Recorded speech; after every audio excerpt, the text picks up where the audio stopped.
welcome everyone to 284 News. My name is Javon Wilson. I'm Kamal Haynes. And I'm Ron Grant. And we are so thrilled and happy to be coming to you live out of the beautiful British Virgin Islands. The content continues via our website, 284media.com. In today's news, erections and increased energy among side effects of the COVID-19 vaccine recorded in the BVI. Lots is said to be happening in the 7th District, including a pantry drive, open mic night, and a district response team has been activated.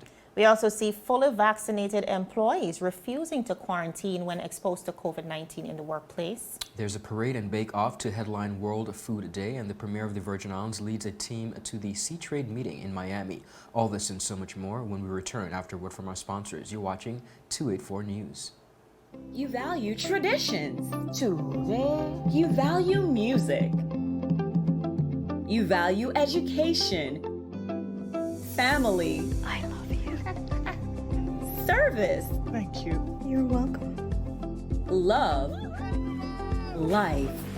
At Popular, we're committed to you and everything our community values. For the things you value the most, count on us. Popular.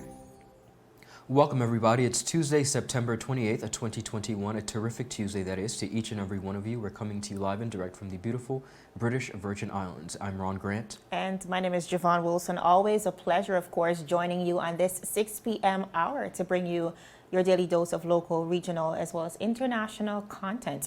Now, viewers, we continue to follow the story of missing Maya Marcano.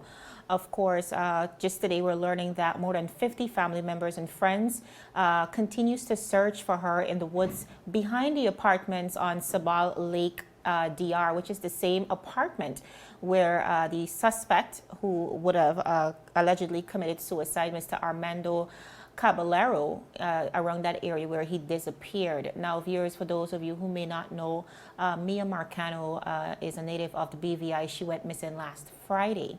Now, the suspect, viewers, was always somebody that was considered a person of interest. He is the maintenance guy at the very complex that she lived and worked. And viewers, we actually have a video of persons recording him returning home and taking out a pair of blue gloves from his car, as well as Mia's blanket. It's very heartbreaking. Let's watch. Why haven't they gone into his apartment? Why didn't they search him? But he had a screwdriver in his front, the passenger side. Hold on. We watching him. Chili. Take it out.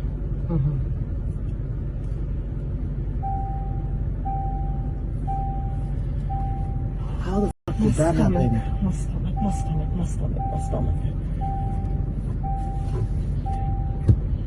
Am I on your joint?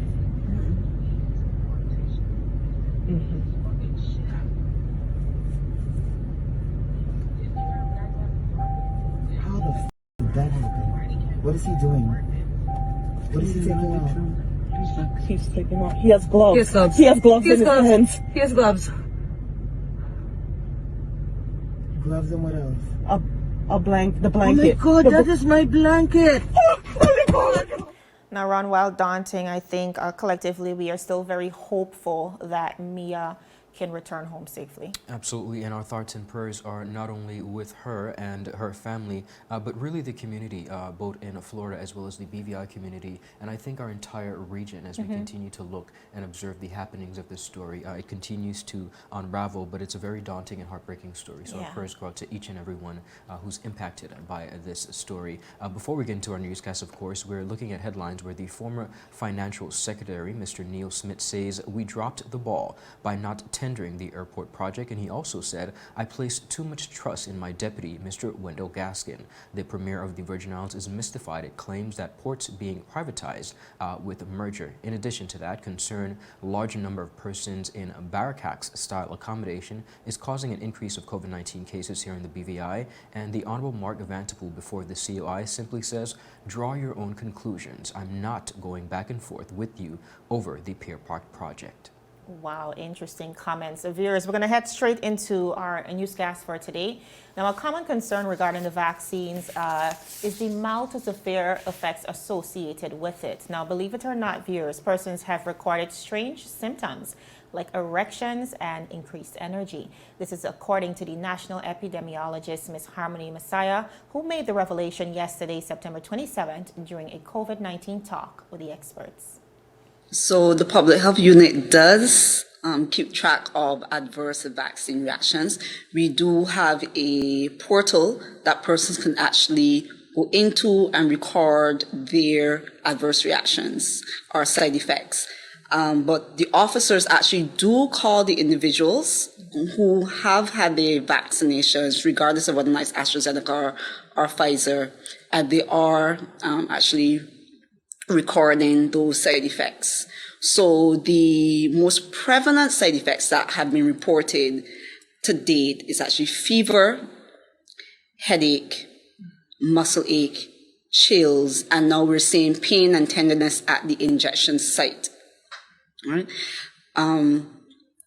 Because I looked at some of the stats last night, because we've pretty much evaluated approximately 4% of persons who have been vaccinated, which is a large number of persons. That's roughly over 570 persons approximately. Who have reported side effects?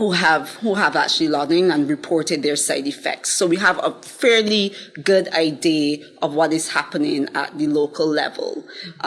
Some of the more moderate side effects that we've been seeing, which has actually occurred in under 1% of the population, are things like dizzy spells, all body itching that has occurred in only 2 persons. And we have seen actually some persons reported erections and and extra energy, actually, yeah. So that's from the Pfizer or that's from the AstraZeneca? that's from the AstraZeneca. Now, viewers, despite the reactions, Ms. Messiah said health officials are in the habit of fact-checking these persons to ensure that it is indeed as a result of taking the vaccine and not any other pre-existing reason. And if it's something that is really serious and needs to be followed up, then one of the team members, they do reach out, they do refer them to a health professional. Dr. Georges and myself and Ms. Grassi, Whitney Smith, we have reached out to persons regarding their reactions to determine whether or not it's actually related to the vaccine. All right, because you do have to look at, there's certain parameters that we have to look at to evaluate whether or not it was actually vaccine derived, or if it was as a result of an interaction with medications or possibly stemming from. Now, viewers, globally, persons are generally concerned by what they call the health authorities' failure in publicizing the critical negative side effects of the vaccine. However, Ms. Messiah has maintained that local health authorities are operating in a transparent manner and further urged persons to report symptoms if they're worried. Always strive to be very transparent in its processes and its data reporting and recording, because we believe in having a high quality of information, our database, so that we can make the appropriate decisions. The entire objective of the unit is population health. So we would not want to lure the public into a false sense of security, and we would not want to push or nudge them in a direction that we think would have a harmful impact on their lives. So if persons do want to report their adverse side effects, they can call the public health unit, and the officer would take that information with them on the phone. Or they can actually log into the portal, and there's a link on the Ministry of Health's main website. Or we actually had put it out into the community a couple of weeks ago, and that's something that we probably need to again put back out there and have it consistently in the public's eyes, so that they know, yes, they can log on and report the adverse effects. Now, Ron, so many surprises since the start of this pandemic. I still doubt any of us anticipated erections, being at the top of that list. For all you know, I think this might encourage some of our men to come forward and take the vaccine. Very interesting indeed. Viewers, continuing on the local scene, Deputy Premier and a representative for the 7th Electoral District, Dr. the Honorable Natalio D. Wheatley, along with the District 7 Committee, have been busy, they say, organizing events for more recently, in addition to that, the disaster preparedness. Now, in addition to the events, on September 18th, the committee held a District 7 canned food pantry drive at 4 locations on Tortola, which were Bobby's Supermarket, right where Pasea, Fine Foods, and One Mart Superstore. The drive resulted in over $1,200 worth of goods collected and a well-packed pantry, which of course will be used to help vulnerable residents within the community. Honorable Wheatley, in an invited comment, said, and I quote, "Thank you to everyone who has contributed to the recent drive. Your kind donations are greatly appreciated." He added a special thank you to One Mart Superstore for food vouchers and for your continuous support.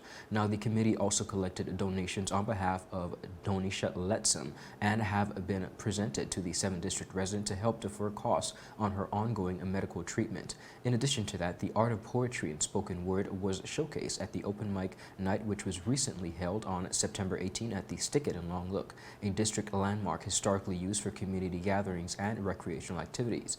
The open mic is a sign that poetry is still very much a part of the territory's cultural fabric, also with the district itself and many poets, writers, and other artists who continue to keep Virgin Islands arts alive, said Dr. Wheatley. Now, at the event, Honorable Wheatley performed alongside other local poets and singers including Kamal Letsam, Gia Fraser, and April Glasgow.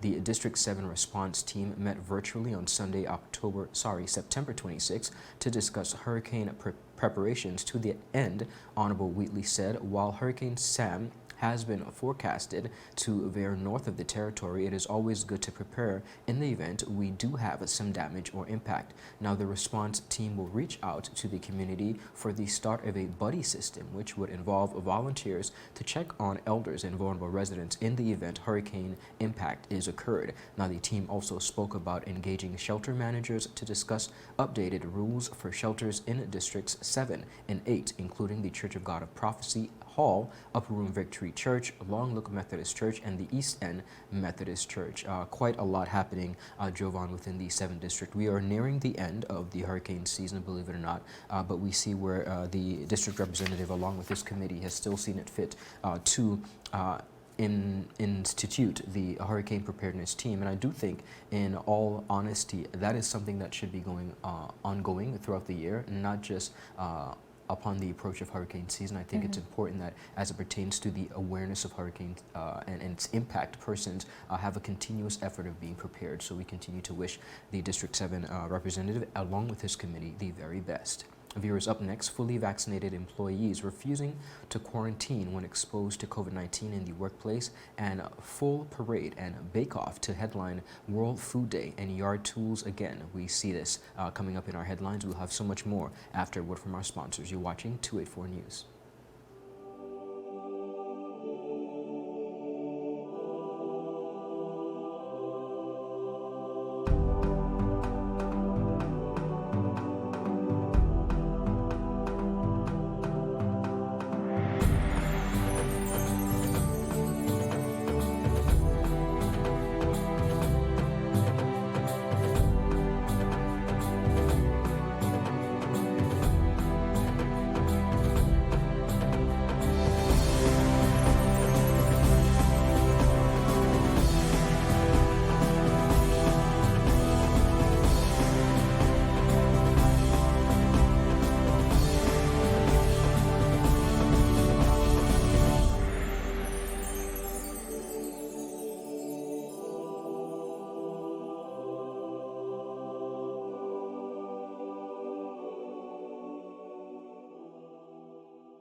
Viewers, welcome back to 284 News. Now on we go with local content. While the push continues to get persons vaccinated against the COVID-19 virus, fully vaccinated employees and other persons within the community continue to question the need for quarantine. Businesses are setting a precedent of forcibly encouraging staff to take the shot, but in the event of COVID infection at the workplace, those same fully vaccinated persons are still required to quarantine. Now, viewers, the acting chief medical officer, Dr. Ronald Georges, said quarantine is still critical regardless of one's vaccination status. As Harmony said, we have a lot of pushback from vaccinated persons who, even when they're positive, they don't believe or they think they should be retested at a certain time. But we really have to follow, all of the evidence in terms of their symptoms, in terms of how positive they are, the level of contacts, where they work, what kind of interactions they have with others to make decisions. So it's not clear cut. So a lot of them will quote to us and say things like, well, the CDC says I don't have to quarantine. Or, some other agency says I don't have to quarantine. Well, you remember, this is a different time. We have variants. There are a lot of variants out there. Some of them we don't have a lot of information about. So the new variant, the Delta variant, we know a lot more about that than the new variant. Some of these variants also would have vaccine escape, immune escape. So in those instances when there's so many unknowns, it is better for us to err on the side of caution than on the other side. Because if we are loose, the chances of big outbreak and having situations that are difficult to manage increase. So for us in public health, we take all instances of infection as seriously as possible. And the young ladies that work in the department spend a lot of time doing the case investigations, asking a lot of in-depth questions to really come to a decision as to who should and shouldn't. Now, viewers, Dr. Georges also spoke to the issue of persons violating the quarantine orders and the department's collective efforts with law enforcement to arrest this issue. Often what happens when people find out, well, you were quarantined and I wasn't, they start to compare notes and argue. And, it's not helpful at all, because at the end of the day, we have people who then breach the quarantine orders. They hide information. It's like I was on social media yesterday. We have some persons in Virgin Gorda who are quarantined, and there was somebody on social media was saying, quarantine people are walking around. So the thing is, when people see things like that, it's important for them to report it to public health. Because that's why we've now taken the action of involving the police very closely. So we work really closely with the police force. We share with them all the names of persons who are being quarantined, IDs with picture IDs and those kinds of things, so that they'll know who is supposed to be quarantined, just because to try to curtail some of this behavior. Exactly. Some people who are very resistant, we have to actually use the police to serve them with the quarantine orders, which is very unfortunate. And then to help maintain the quarantine orders, so we encourage the public to report to us, if they know. I mean, obviously they won't know exactly who's in quarantine, but if they suspect something, they can report it to the nearest police station, they can call the 311, they can call public health, and get that information into somebody in authority. Because this is how we are going to protect them. Ron, clearly an issue that we continue to grapple with here in the territory, but I think beyond the region and the world in general. Most definitely. It is daunting still that these activities or these habits are, still happening amongst all that we've experienced. But nevertheless, we continue to support our health team, including Dr. Georges and his entire staff. The Ministry of Health and Social Development will be launching a parade and health fair for adults and children as part of the activities to observe World Food Health Day on October 16th. Now, the events are being organized for residents to address issues related to their overall health and well-being in the middle of the COVID-19 pandemic.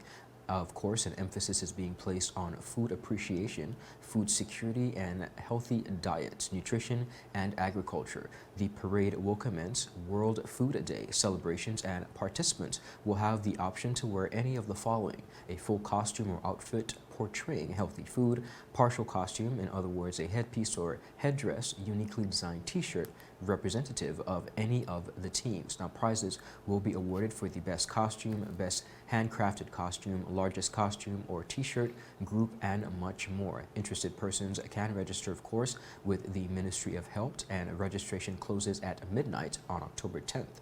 Now, the free National Health Fair will be held from 10 a.m. to 4 p.m. on the festival grounds, and the community is of course invited to participate and learn about the creation of a healthier lifestyle. The fair is expected to feature educational opportunities, health screenings, food exhibitions, and sampling, culinary demonstration, and games for persons of all ages. Now, the community is also encouraged to participate in the bake-off, which will feature a cake and tart competition for adults and cookie competition for children. Participants are asked to make a healthy version of their favorite cake, tart, or cookies depending on the category. Participants will bring their creation to the festival grounds on October 16th and will be judged by a selected panel during the National Health Fair.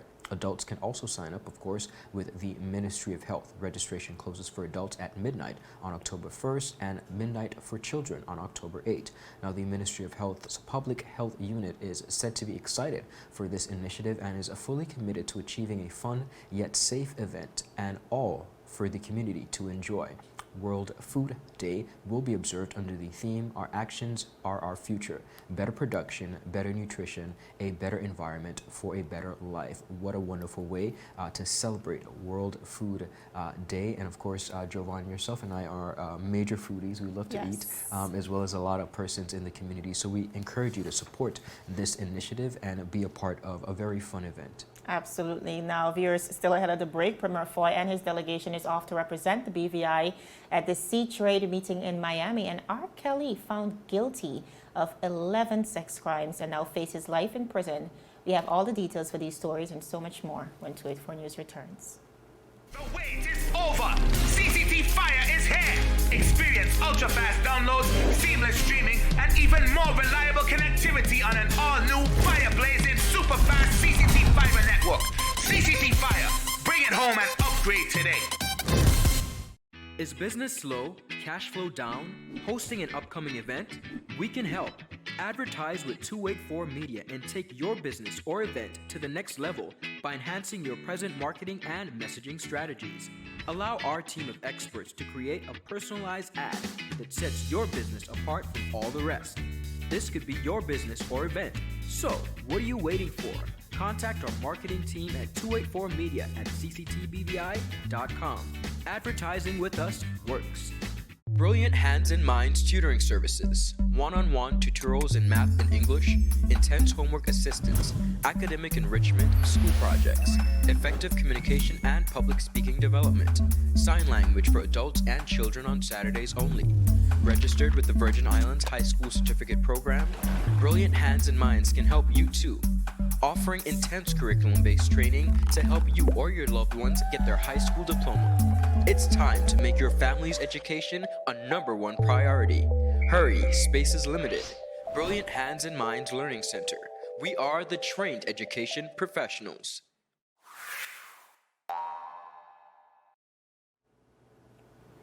Viewers, welcome back to 284 News. Now, our Premier and Minister of Finance, Honorable Andrew Fahie, is currently leading a delegation to the Seatrade Cruise Global 2021 from September 27th to 30th in Miami, Florida. Now, viewers, the delegation is comprised of the Minister for Transportation, Works and Utilities, Honorable Kai Raima, Junior Minister for Tourism, Honorable Shari De Castro, and members of the BVI Ports Authority, as well as the Cyril B. Romney Tortola Pier Park, BVI Tourist Board, and local cruise industry partners. Now, viewers, Premier Fahie explained that the Seatrade meeting will provide an opportunity for the team to meet with ports, cruise lines, and members of the cruise community to source partners, network with peers both new and known, and to hear insights from leading industry players. The Premier said that the delegation will host and engage in key strategic meetings with these stakeholders to bolster the restart of the industry in the Virgin Islands and chart a way forward in the new regular of COVID-19. Cruise industry partners will meet under the conference's theme, The Future of Cruising, over the 4-day period. Now, Premier Fahie said, and I quote, "This year's event is critical to the tourism industry as several cruise lines have recently restarted cruising from several ports around the world. Industry partners will discuss various topics, including community stewardship, operational practices, health and safety, and sustainability. The delegation will also engage viewers, several independent business operators, including vendors, cruise operators, BVI tour ambassadors, tour operators, attractions, suppliers, bars, and restaurants. The Premier said that the BVI Tours Board and Film Commission will be sharing plans for the continued training of the hospitality industry to provide excellent guest experiences to our cruise ship guests at this year's Seatrade event. Premier, who is also the minister responsible for the ports and tourism, shared that the resurgence of cruise in the region and the Virgin Islands is vital and of vital importance, and attending the Seatrade Global is a step towards a healthy and safe return to cruise for all. This year marks the 35th edition and first in-person event since the pandemic of Seatrade Cruise Global, and the largest global cruise forum that takes place in Miami. Ron, as usual, the BVI is always well represented, especially in industries that are critical to the survival of our economy. Clearly, the cruise ship industry has taken quite a hit, but we're happy to see this representation for the British Virgin Islands, not only in sharing about these beautiful Virgin Islands, but also gathering as much information that is critical to the revamp and the resurgence of our industry locally. I could not agree with you more. Now, closing off an international scene, the Daily News is calling R. Kelly's stunning fall from grace, and it came to an end, a bitter end on Monday, that is, as jurors found the notorious Pied Piper and R&B star guilty of in his Brooklyn federal court of sex trafficking, which the trial was ongoing for several months. Now, the jury deliberated for a total of 9 hours before reaching its verdict, finding him guilty on 9 counts that carry a maximum of life in prison. R. Kelly did not move as the jurors read out the verdict, staring really at his feet, and at times closing his eyes. He stood the bottom of his suit, and really the jurors exited the courtroom, maintaining his composure. Jurors listened to the testimony of some 11 accusers, viewers, and more than 40 witnesses. One after another, Kelly's accusers and employees described a strange alternate universe that existed behind the looming gates of the R. Kelly's mansion in the Chicago suburbs, where Rob rules, they say, and where the laws of the land. R. Kelly appeared during a hearing at the Lincoln Criminal Courthouse on September 17th, 2019 in Chicago, Illinois. Now, R. Kelly appears really during a hearing at the courthouse once again in 2021, where he was found guilty. It was almost like the Twilight Zone, said attorney Navarro, who worked for Kelly from 2008 to 2009 at the mansion. Once you went into the gate, it's just a strange place. Born Robert Sylvester Kelly, 54, the king of R&B rose to stardom in the 1990s as his racy albums topped the charts, which many of us continue to enjoy his music, but accusations of sexual misconduct dogged him continuously. Now, the Sex Me singer really tortured the country in his 1994 secret and illegal marriage to R&B teen phenomenon Aaliyah. She was 15 and he was 27. Jovan, as we continue to look closely at the situations which really traverse around the life of R. Kelly, we see where countless witnesses were brought to the stand. This trial has one that has been really waiting for a very long time to come to this point. We see for many of the accusers, I think this adds closure. While it is a daunting reminder of the happenings, I think none of us are above the law, and one of the key persons in this case said he's not unlucky, he's guilty of these crimes, and we continue to wish the accusers, his accusers, the very best in their recovery. The situations surrounding it are quite perplexed on both sides, but nevertheless, for many, we see where they have received closure and the verdict, which we await, but he could essentially, based on the charges, face life in prison. You know, Ron, we often speak about the fact that the system continues to fail us as a people, and I think this is one case we were, awaiting the outcome because it was so grueling when you examine the evidence that was gathered over quite a number of years. Yes. But again, this is, I think, testament to the fact that, like you said, even the rich and famous, no one is exempted from the repercussions, from the consequences of their actions. And I think this in itself sets a really good precedent, but also provides a safer avenue and platform for persons who are subjected to these type of incidents, a safe space for them to come forward and speak up and speak out against this, because in this case and in many others, justice is served. One of the things that's really important for us to understand about this era, and I call it an era because within the past few months and years, we've seen an influx of persons, victims, speaking out. We're really not, thankfully, in a society any longer where persons are timid, where persons are scared of speaking up, persons of all walks of life who have participated in these acts are being held accountable. And I think we have, as a society and as a world, we really have to, in some cases, commend ourselves for moving in this direction. Absolutely. We look across to the U.S. Virgin Islands. That was a similar story.